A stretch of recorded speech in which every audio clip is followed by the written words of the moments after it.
Unfortunately, I don't think we can see if Doug gets on, so Matt will just have to throw him in the mix as soon as he arrives in the studio.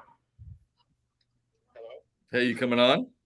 Oh, yeah. Okay, my computer is a little bit slow. Hold on. I'll be right up. All right, thanks. All right, he's coming. So you can get on and talk, and he's coming on.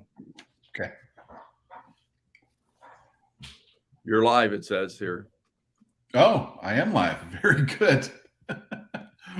Way to give us a little warning. 30 seconds in. Very good. Well, good morning. Good morning. Good morning. Facebook, social media channels we're streaming to. As you can see, I'm here with Daniel Bernard, President, Founder, CEO, Executive Guy of Somebody Cares Tampa Bay. This is his stream. I'm just a guest.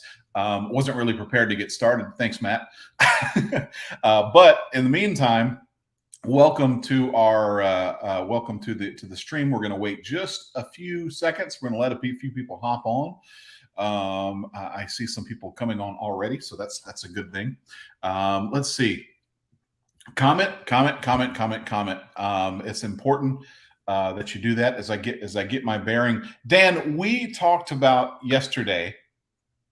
We talked about yesterday. You and Doug Stringer. I think he's going to hop on here in just a few seconds. Yep. But we talked yesterday about how you guys were connected and the starting of the relationship of Somebody Cares and the creation of Somebody Cares Tampa Bay. And what we're going to do when Doug gets in is we're going to dive into a little bit deeper. But as you were talking with Doug yesterday, you kept thinking of new things to share, and share a couple of those this morning while we're waiting on Doug to hop in.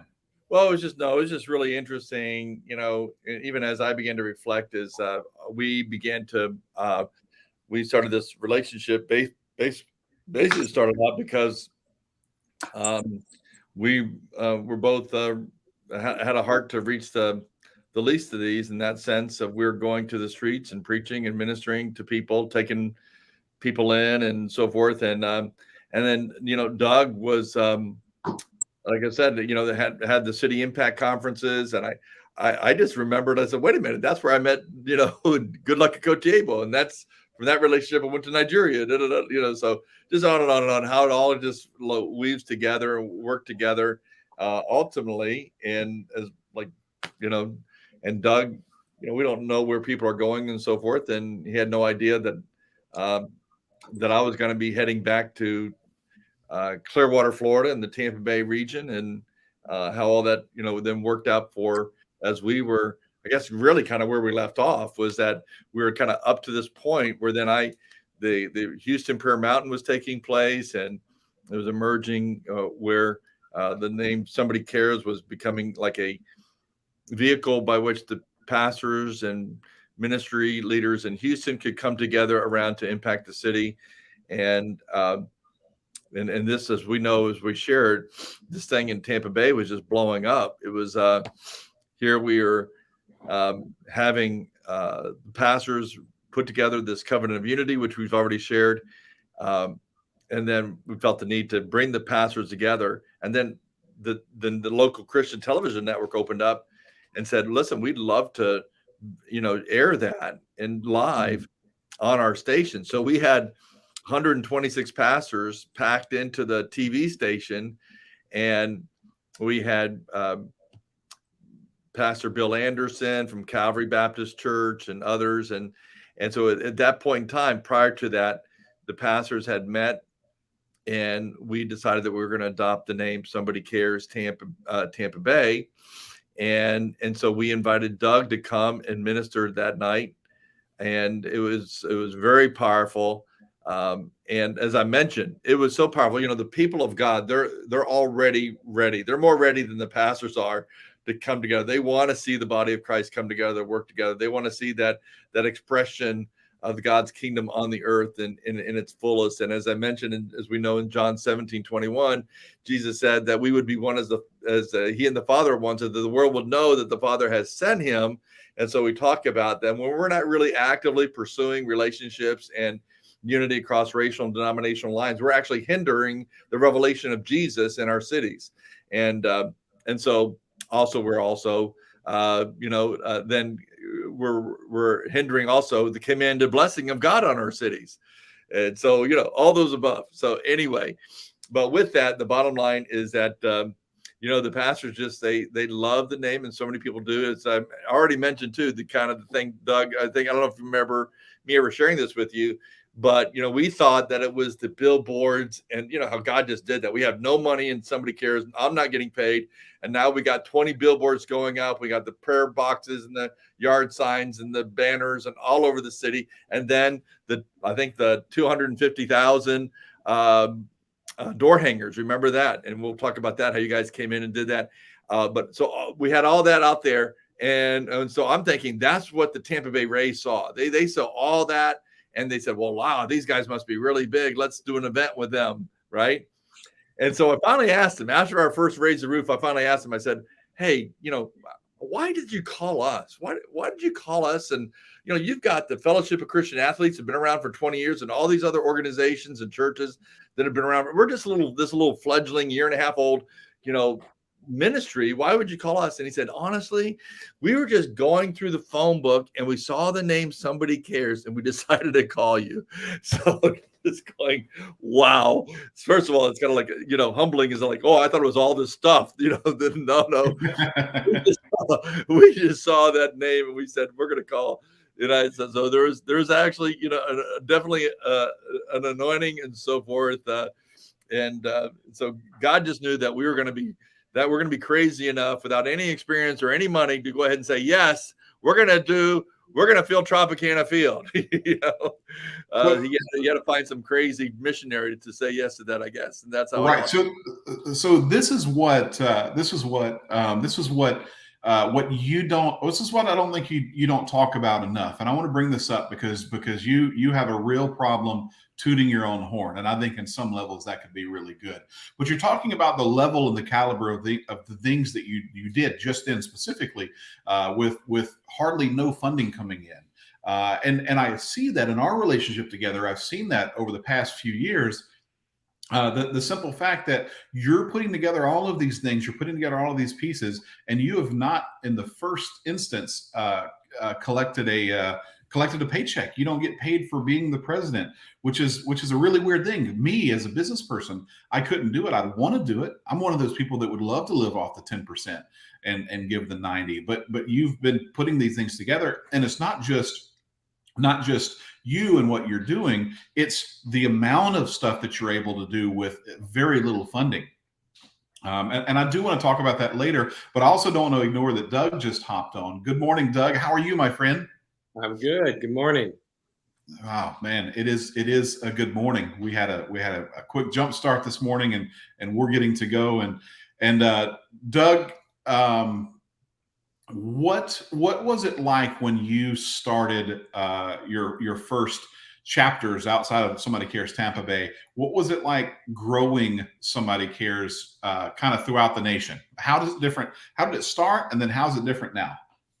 Well, I think that Dan said it well, in that there was something about the name. I'd be flying on a plane somewhere around the country, around the world, and of course you start talking to the person next to you, and so what do you do? They ask me. I said, well, I'm the founder of a movement called Somebody Cares in Houston, Somebody Cares America, with chapters and affiliates, and Somebody Cares International. Oh, we've heard of that. I go, oh, really?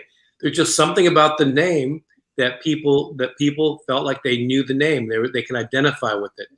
In fact, I still have a video from that first night. We were there in 1997 at the TV station there in Tampa Bay with Dan, and what a beautiful night where, in fact, one of the pastors talked about the importance of working together. And Pastor Dan, you remember the pastor's name? He said that growing up, he grew up in a single parent home, and he and his siblings would fight all the time. And his mama said, she pulled them aside one day and was crying and said, you've got to get along. You're all I have. And the point he was making was that, look, we've got to get along. We may not always agree on all the non-essentials, but on the essentials, we can agree together on the highest common denominator. And we need each other, as we've talked about, being a mended net to be able to reach our communities. And so that was really the concept of co-pastoring the region together, realizing we can't do it alone. And Dan, I still actually have from our old logo, I came across this hat that I wear every once in a while. Somebody Cares Tampa Bay. You remember what year this was put out when you did this? Oh, I can't remember. Hey, Matt, go get me the new hat. No, we got a new one that we put out too. But yeah, no. This is the new branding here. I don't know if you guys can read that. It's the new Somebody Cares branding. Yeah, Matt's going to get me a new hat so we can fashion that, let people know.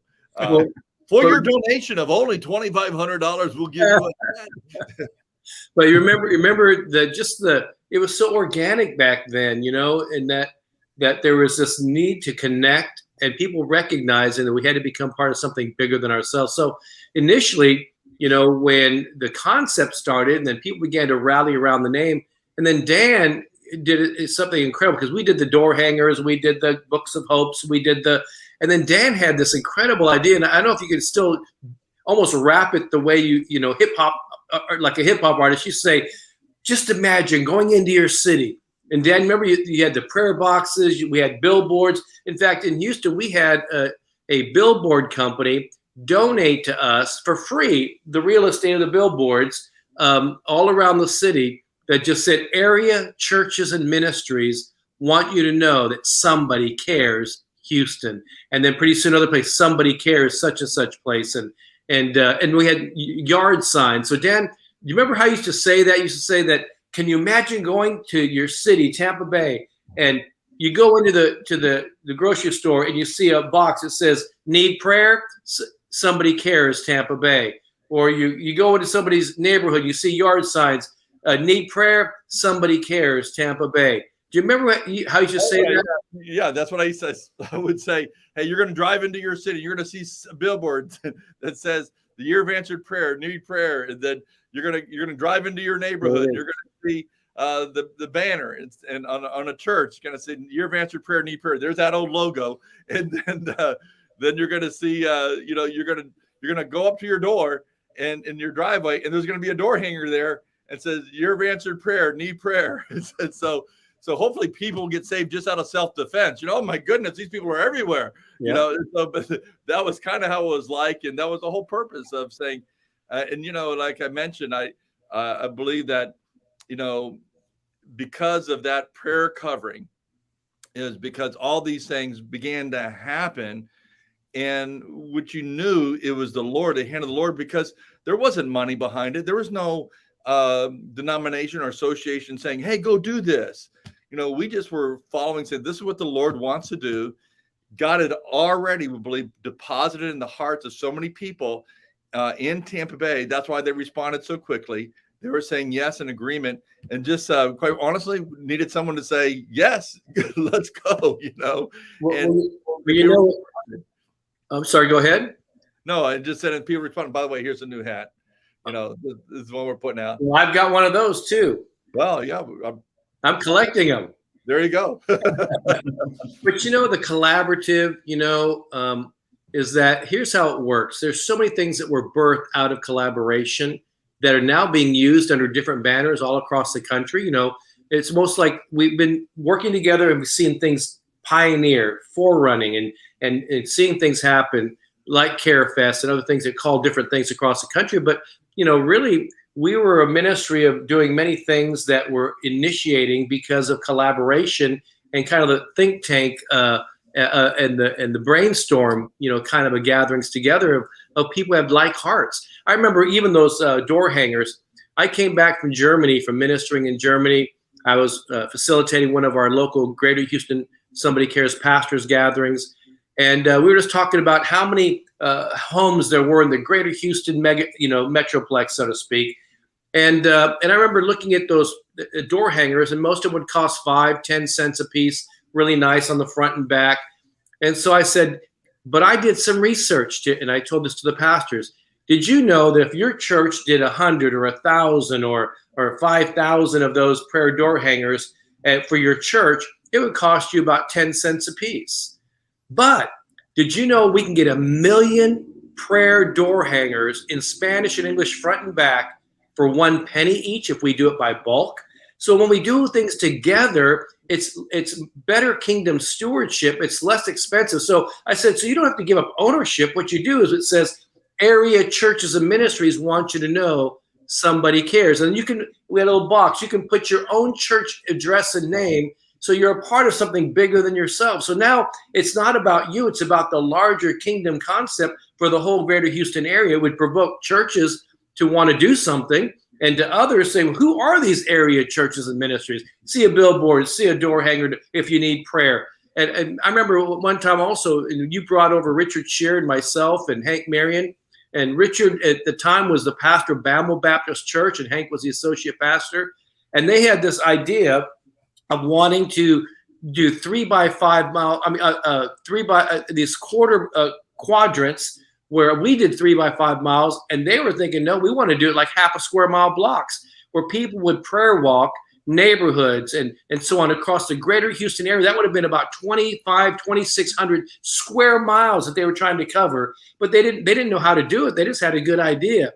So they connected with us and said, well, you're already doing a prayer initiative. You have the platform. Why don't we work together? So we called it the Occupy the Land. In the first year, they only had like 3 or 4% of that 2,700 square miles covered. When we collaborated together and we helped get the word out, get it on radio and talk to all the pastors, in 1 year's time, 75% of the occupied area of the greater Houston Metroplex was being covered every day in prayer walks. And in the dangerous neighborhoods, we called it spiritual drive-bys. They could just drive by and pray for that apartment complex or pray for that school or pray for that neighborhood. But yet every day someone was walking or prayer driving these little quadrants around the greater Houston area.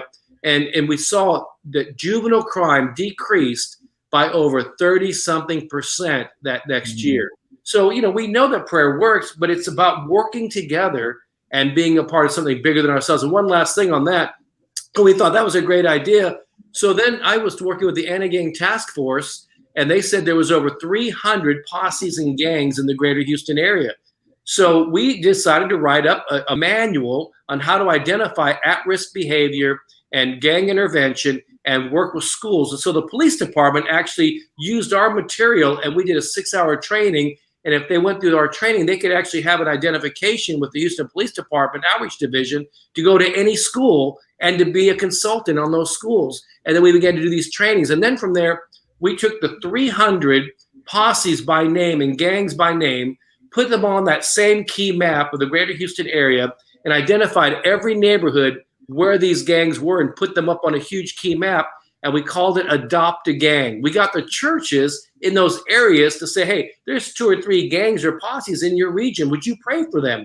And so they began to adopt gangs to pray for. And one Baptist church pastor, a church planner, said to me, Doug, we've been praying that the Adopt a Gang, but now I've got all these at-risk youth coming to my church. What do I do? I said, well, you prayed. God brings them. God will show you what to do. So he ultimately ended up moving his church into a water theme park where all these kids and game area where all these kids would come, and that became his outdoor church for a season where he was working with all these young people. Wow, that's hey Doug, is that and that's what we did. We use the same concept, and we called them prayer squares, where churches would put up their this is their prayer, and they would put it in their foyer and so forth. This is our prayer square, and encourage people, like you said, drive-by prayer as you're coming to this area, so forth. I don't remember this story, but the Kenneth City Church of the Nazarene here, they reported after that, I don't know how many people they had come to Christ. I don't know what the number was, but they said they found that 80% of the people who came to Christ that year were within their prayer square. So that was a powerful testimony. And like you said, the collaboration idea is the same. That's what we've been doing now for the last 20 years with our backpacks. Like, what if, rather than we bring everybody together and said, if you want to do back to school, this is how we can beat down the price, make it much more affordable, reach that many more people, with the same, evangelism dollars budgeted for your outreach. And so, and they actually are better stewards. You think about Walmart, that's what they did. They basically buy huge bulk, putting down the price, make it cheaper for the consumer. Well, the same for the church. If we would work together, we can do things in bulk that benefit our whole community. You know, even the Book of Hopes that we did, how many hundreds of thousands did you do in Tampa Bay area? We did 600,000. And then we did about the same in Houston. Then Denver, I think, did like 400,000. And so we saw by working together and partnering at that time with CBN, and we were able to get these at a reasonable price, and then help them underwrite in our local communities. There was a pastor, the former pastor of Sugar Creek Baptist Church, who later became the president of Living Waters International, and then he's doing other missions work now in pastoring. But he told me that there was a time that there was a man leaving his house, was going to go and file for divorce with his wife. They just felt like there was irreconcilable differences and just some things going on. As soon as he walked out the door, he looks on his doorknob, and there is a prayer door hanger. Also, there is a package of the Book of Hope campaign. And then it said, then it's also said, if you want a Bible. And so he picks it up. He's going to toss it away, and some conviction hit him. And he noticed that on the label, it said, Area Churches and Ministries want you to know that somebody cares. And then he saw the address of the local church that had put it on his door. He drove to that church and was talking to the receptionist. They introduced him to one of the pastors. They ended up leading him to Christ.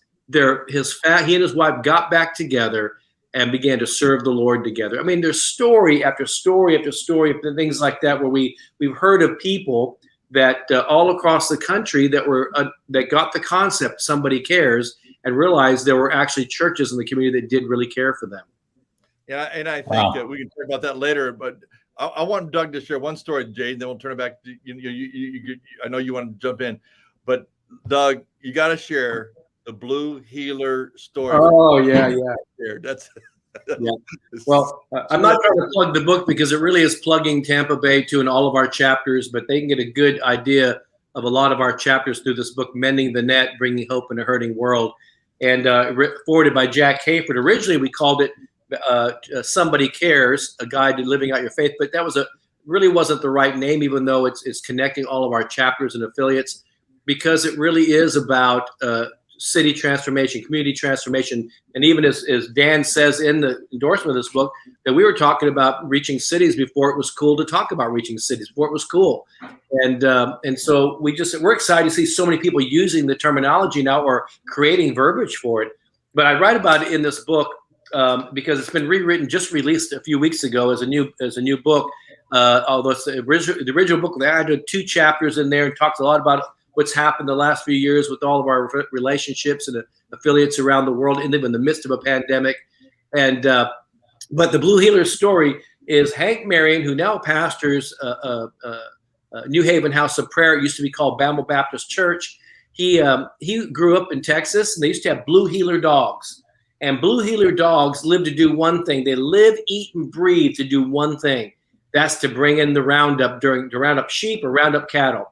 And so they had a neighbor who had 500 head of cattle. It was roundup time, but he didn't have enough Blue Healer dogs. So all the neighbors said, well, let's get neighborly. And they all got up early in the morning, brought their Blue Healer dogs to share with their neighbor to go help round up his cattle. And so they were having their coffee and talking and fellowshipping.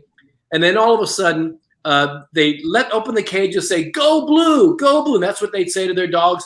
And these Blue Healers that live, breathe, and eat to do one thing, and that's round up, wouldn't go do what they love to do, because they didn't know each other. These dogs that were all brought in from the different neighbors didn't know each other. So these dogs ran to each other. Their hair went up on the back of their necks. They were sniffing, growling, and checking each other out. And no matter how much their owners said, go Blue, go Blue, they didn't even listen to the voice of their owners until they were done sniffing, growling, and checking. And when they were done, then they went and did what they love to do, round up the cattle and brought it in. And the moral of that story that we talk about is that we've got to get past our sniffing, growling, and checking each other, cross our racial, denominational, generational lines. There's a big roundup out there. We need each other. Let's get past the sniffing, growling, and checking, and let's get the job done. Amen. What I really like about that, and it's another area that Dan talked about. You mentioned before. You mentioned praying for the neighborhoods, praying for areas, and I'm willing to think that that Doug didn't hear that part at the time, but at the same time, Dan was hearing was setting up squares and doing prayer for squares. So I like the synergy in the heart of Somebody Cares, in that you guys are doing your own things in your own areas, but still interconnecting and still have that same heart, that same way of intertwining. Absolutely. And that's part of the uniqueness of what we do. We do have a common accountability, so to speak. And Dan is overseeing quite a few establishment of chapters of Somebody Cares affiliates in Florida and once he identifies them, we connect together. Then we start the process of letting them see if they would be a fit with us. And there's certain non-negotiables, core values, and that we have to sign off on. And it's a licensing agreement. The point is that we don't feel like we can come from the top down and tell a community what to do. You know, a lot of times people come in, organizations, hey, we want to partner with your city. And they come in and they basically were saying, we have an idea, we want you to fit into our idea. And when they're done, they go on to do the next city, but they've drained the energy and the resource capacity of what's organically happening locally already. So we believe in authentic partnering. And so our licensing agreement basically is saying, here are the things that we all agree on, but use your own distinctive to apply. Like Dan was incredible at doing these large, raise the roofs and events and ongoing, like food bank, they call them food banks now, but bringing resources in, distributing it through the churches. Well, we have that same similar heart across the country, but it's done a little bit differently. To now, we've been able to help Muskogee tribes. We've been helping Navajo Nation, been helping all kinds of different communities around the country. We even have large organizations that, if I mentioned to you, contacted us saying, look, we want to start helping feed the poor in different communities. Can you help us? And I said, as long as there's no strings attached, then I direct them to our Somebody Cares affiliates in different cities across the country. So now when there's ever any crisis or disaster, we're one of the first agencies that they call and say, do you know what's going on in that community? Because now it's not waiting for the armada to get shifted and the top down. We go to and through local churches and ministries, because we know when everything else is done and everybody else is gone and the media is gone, the need of that community is still there. And what's the greatest way to help a community? Work to and through local churches and ministries. Yeah, absolutely. Now, one more question for you too, but I just want to remind people as we're watching, feel free to comment in the comment section. We could see those appear on one side of our screen. We'd love to interact with you, ask questions, even if you're watching this as the broadcast concludes or you're watching the replay. Comment, ask questions. We want to answer that. But that also helps the Facebook algorithms or whatever they're called say you want to see more of that comment. So if you want content, so if you see more, if you want to see more from Somebody Cares as a whole, if you want to see more of these broadcasts, if you want to be up to date with all of the efforts that are happening, comment over here. Of course, you want to like it, you want to share and all that jazz, but commenting seems to be the special sauce, so we can be in your news feed more. Doug, my question to you. I know there's food banks. I know there's different outreaches. I know there's a backpack ministry. I know there is versions of like CareFest happening all over the country, or all over Tampa Bay for sure. And then I would assume it would echo throughout the country. Has anyone ever challenged you? Has anyone said, what is the elevator pitch for Somebody Cares? What can you tell me in 30 seconds that Somebody Cares does for their community? Wow. Well, I do have a written one because I have to process that, because Dan and I are both very extemporaneous. We're passionate. It's all in us. And Dan knows that I used to be on the board of the organization that put out all the transformation documentaries. And so I've been around the world identifying what God is up to and then help articulating that. But really, we've come to find, and looking in retrospect in the last, I know in Tampa for 24 years, Dan? 24, And so, I'm celebrating 40 years this year of ministry and the call to ministry. But we've looked back and identified 4 or 5 primary things that we find that people connect with us about. One, we understand that everything we do must be about prayer and presence. And that's something that every one of our chapters and affiliates totally understand. Everything we do and the good works we do must come through prayer and presence. And secondly, so we're involved in local, state, national, international prayer initiatives. In fact, We've helped to facilitate gatherings of over 100,000 people in stadiums in Muslim countries. We've helped to be a part of prayer initiatives where there's 2 million Christian prayer leaders in a Muslim country that are committed to pray for the Church of America every day. And then we've done stadium events throughout the country on what's called solemn assemblies, Joel 2, 2 Chronicles 7:14. So then from prayer, then the second piece is our Compassion Coalition of Ministries, realizing that everything we do has to be a net. And instead of trying to recreate the wheel, we identify what the needs are and then identify the local churches and ministries that already meet that need. So why reinvent the wheel? Let's work together. We had one situation where there was a pastor and some people came to him and said, hey, we want to start working with the homeless. And the pastor says, well, we don't have any homeless by the church here. We're in the suburbs. And so he goes, wait a minute, but Somebody Cares has a relationship in the inner city with a person who's actually feeding the poor. And so they connected their people from their church to go volunteer there. And that created an energy in the church. It gave them an outlet. Instead of having to recreate the wheel, they began to volunteer and began to help this particular ministry that actually continued to grow and reaching hundreds of homeless people every day. In New England, for example, Marlene Yo, who had a heart, she was a youth pastor, had a heart for the inner city youth that were out on the streets and the homeless, and just was burdened by it, but didn't have a language to it. So in 2001, we were in New York City at the Call with Lou Engle, and somebody introduced us and said, you need to talk to Doug. And she began to cry and pour out her heart about her burden for homeless people and at-risk youth. And we just began to talk, and it gave her language to articulate. And next thing you know, she started Somebody Cares New England, which is now getting recognized all over New England. And she's helped pioneer 2 churches, one on the campus of North Point College, and another is an inner city with at-risk youth. And so there's now this energy that's moving across the region because of a passion in her heart that we gave language to. Or in San Antonio, Mark Roy, who's our advanced person who goes out for whenever there's a disaster, a hurricane, whatever. He's one of the first ones, along with our friends in Minneapolis and Ball State University. They have what we call Holy Smokers. They're excellent at doing everyday inner city work, but during a disaster, they call me, where do you want us to go? Where do you want us to deploy? And so we send them down to Louisiana. We send them over to Moore, Oklahoma, wherever some crisis is, and they just hook up these Holy Smoker barbecue pits, and people gather around that because people get hungry. They're thirsty. We get water and food and send resources, and it becomes staging areas, just like in Florida during various hurricanes there. We've sent them down there and set up pods and points of distribution. So everybody has a gift, and so instead of reinventing and everybody having to feel like they have to do everything, we just connect all the dots of these relationships and through the Somebody Cares movement or network, and they're able then to work in tandem together, which ultimately helps the community, and it brings the costs down. And we help even a lot of large organizations that you would know by name.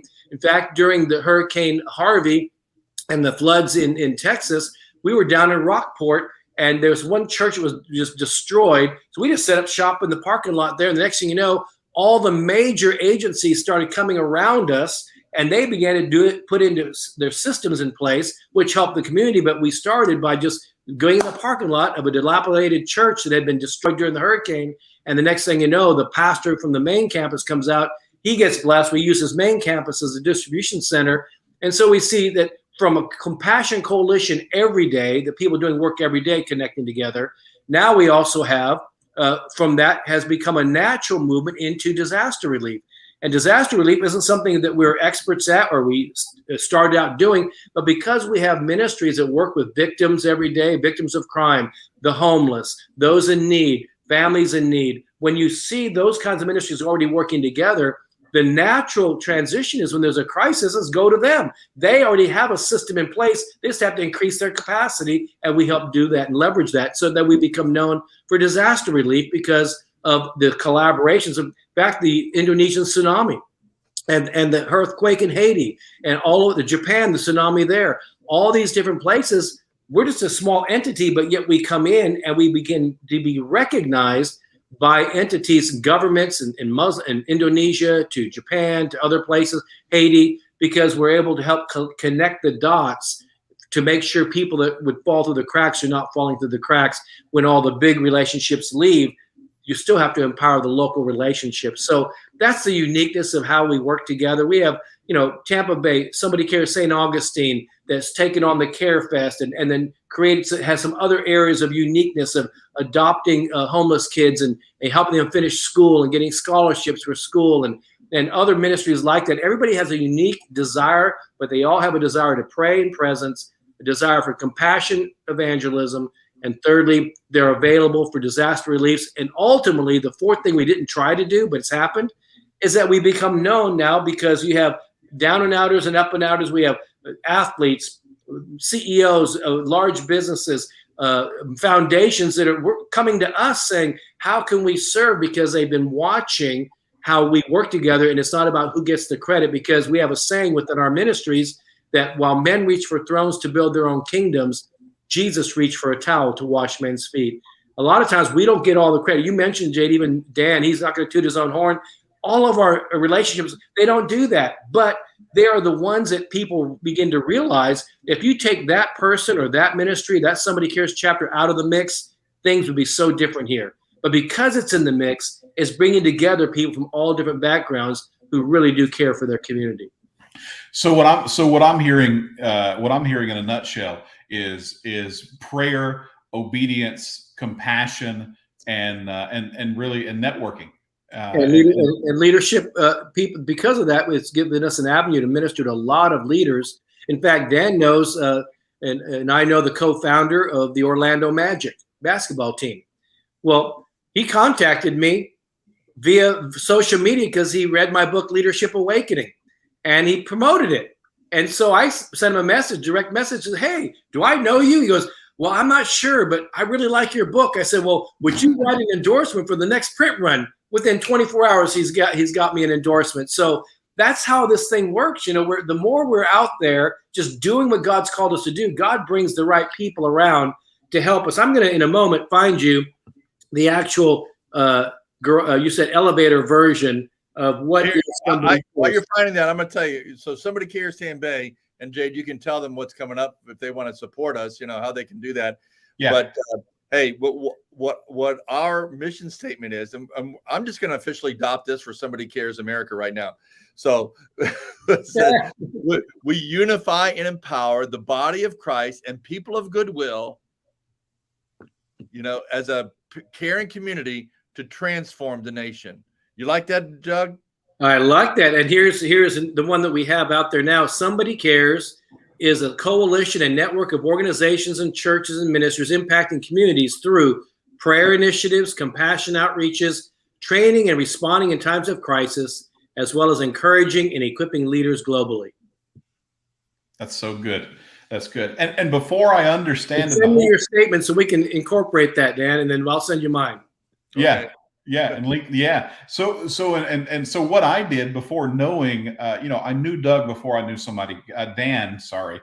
I knew Dan before I knew Somebody Cares. And the way I would explain Somebody Cares before I knew the whole grasp of what all that's happening was look, they're just helping people help people.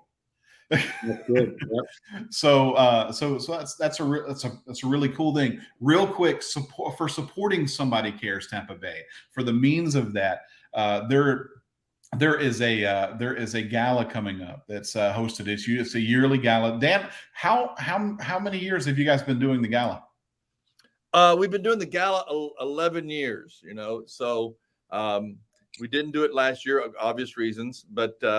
Like I said, we have Lieutenant Colonel Alan West, who I'm hopefully going to really well introduce to Doug in a greater way.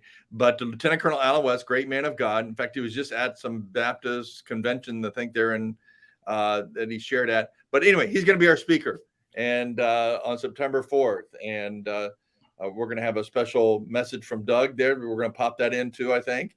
And but yeah, September 4th, Lieutenant Colonel Alan West is going to be a great banquet where you can hear about the Somebody Cares story and be a part of it, both in the way of personally getting involved and rolling up your sleeves and going to work, and financially as well. So, and if you're, of course, outside this area and you want to support Somebody Cares, our mission here in Tampa Bay, of course, we want to encourage you to do that. You can go to Somebody Cares sctb.org.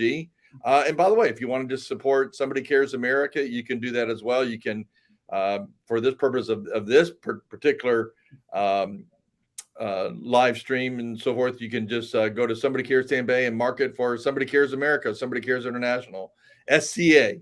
So you want to, so you can Google search that.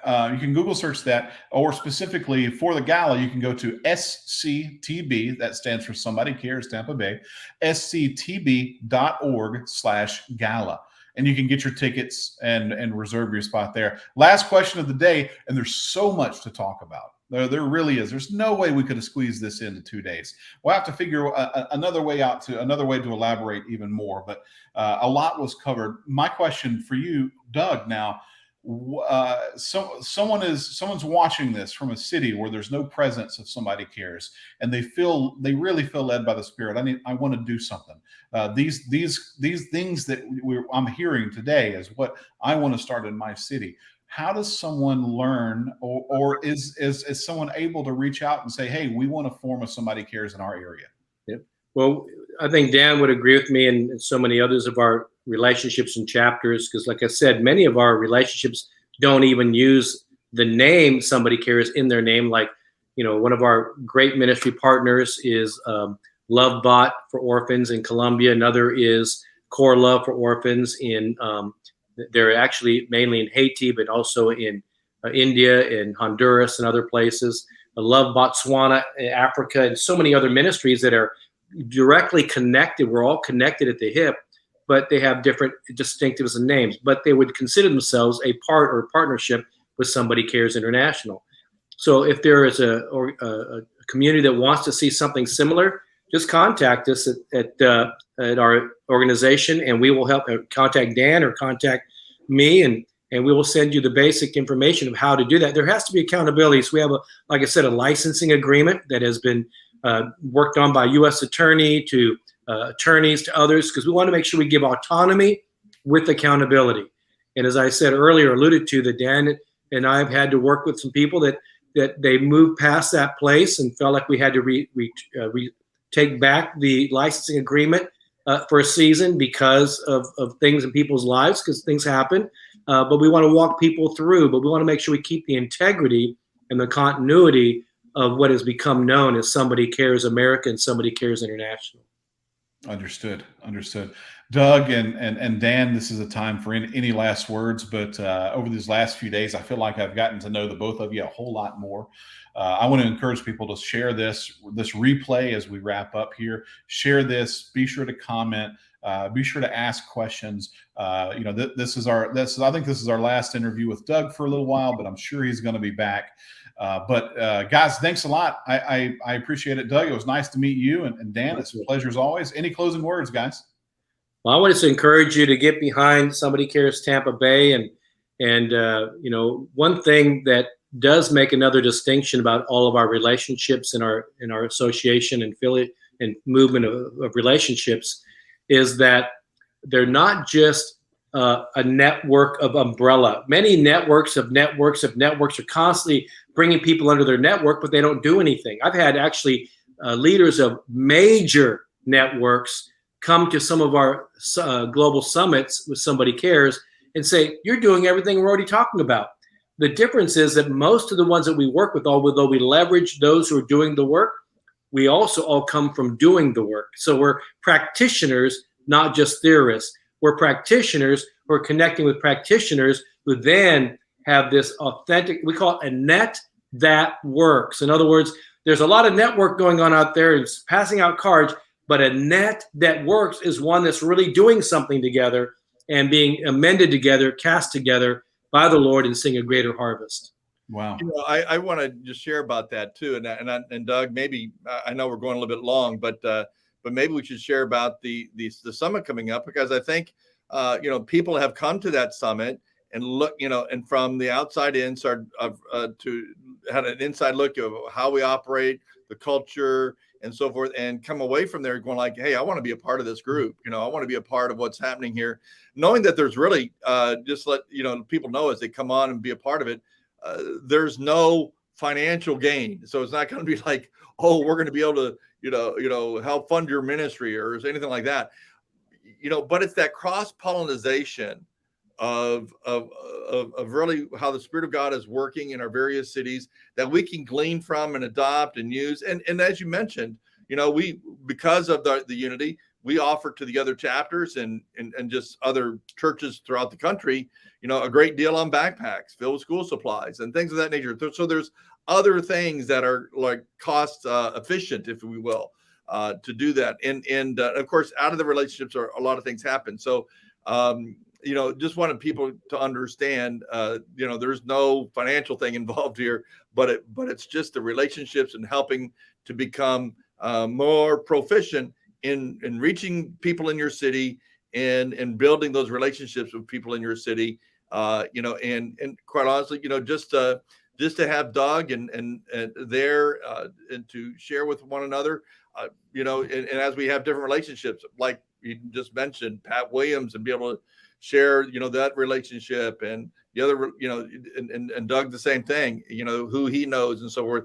It's a big deal, when we can share information and people and connections like that, because obviously that's what makes the world go round. That's what makes things happen.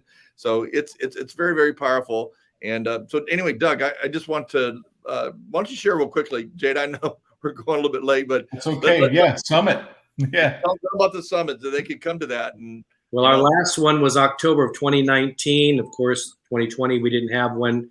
So, but we're planning, if God wills, October 14th and 15th, a shortened, condensed version. We usually do it 3.5 days. This will be about a day and a half. We'll start about 1 o'clock in the afternoon on October 14th, and then we will conclude Friday night of the 15th here in Houston, Texas. So they can find out more information by going to our website at somebodycares.org. Great.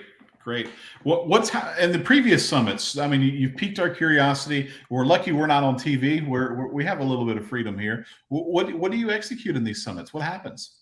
Well, it's amazing. You're like, what we'll do this time, and we try to incorporate each one, is have almost like an intimate roundtable think tank where people just begin to share, what have you been doing? What's going on in your community? Because there's something about not just sitting there and having to be in a theater watching, but you get to participate.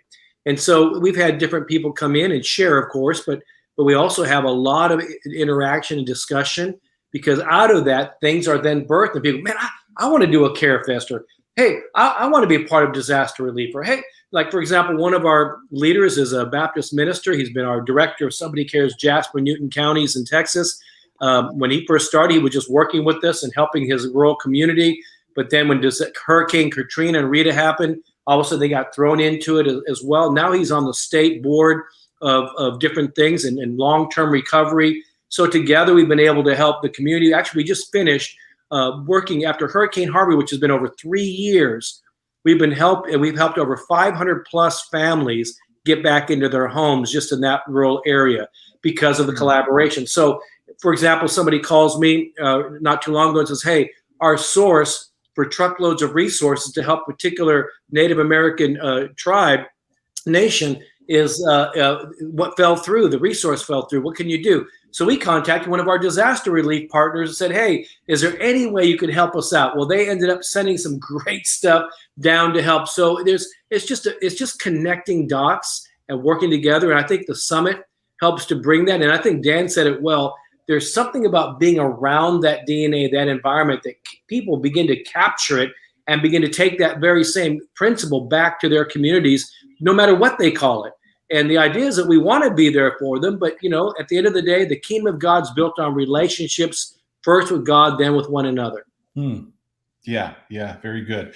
Well, definitely. Look, offline, I want to learn more about that. I want to learn how Dan probably already has a plan to share it in his area, but gosh, that's a significant thing. And then being able to have that open dialogue and chat about that's a really good thing.